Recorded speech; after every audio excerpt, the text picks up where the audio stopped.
भारत और किर्गिस्तान ने आज 4 अहम समझौतों पर हस्ताक्षर किए। इन समझौतों में दोनों देशों के बीच सालाना संयुक्त सैन्य अभ्यास सहित रक्षा सहयोग को मजबूत करने का निर्णय शामिल है।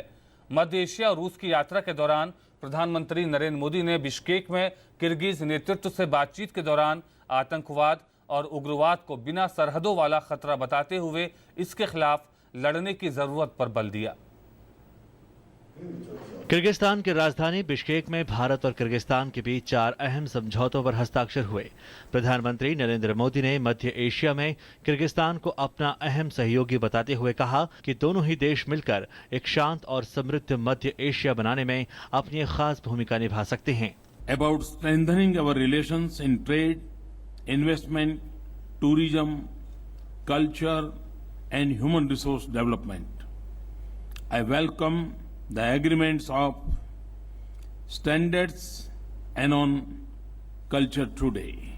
प्रधानमंत्री नरेंद्र मोदी ने कहा कि भारत और किर्गिस्तान के बीच रक्षा क्षेत्र में हुए समझौतों से इस क्षेत्र में सहयोग के लिए एक व्यापक ढांचा तैयार करने में मदद मिलेगी। साथ ही दोनों देश हर साल संयुक्त सैन्य अभ्यास करने पर भी राजी हुए हैं। Our defense ties are strong. We have just completed a joint exercise Khanjar 2015.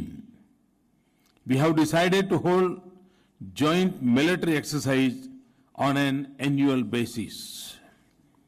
Our new agreement on defense cooperation would provide a framework to broaden our engagement. This would include a defense technology. Bharat और Kyrgyzstan ने कृषि क्षेत्र में परस्पर सहयोग की बात कही है। कृषि क्षेत्र में महत्वपूर्ण परियोजनाओं की पहचान करने और उनको लेकर सहयोग मुहैया कराने के लिए भारत जल्द ही बिश्केक में एक गोल मेज वार्ता करेगा। Agriculture is an important sector in both India and the Kyrgyz Republic. We will shortly hold a roundtable Bishkek to explore possible avenue for cooperation and identify concrete projects in the agriculture sector.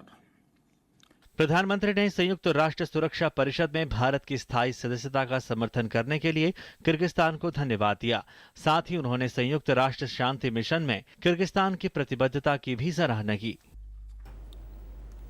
Kyrgyzstan commitment to the United Nations peacekeeping mission is truly laudable, and it is a great pleasure for India to support this effort on the strength of its long experience in this area.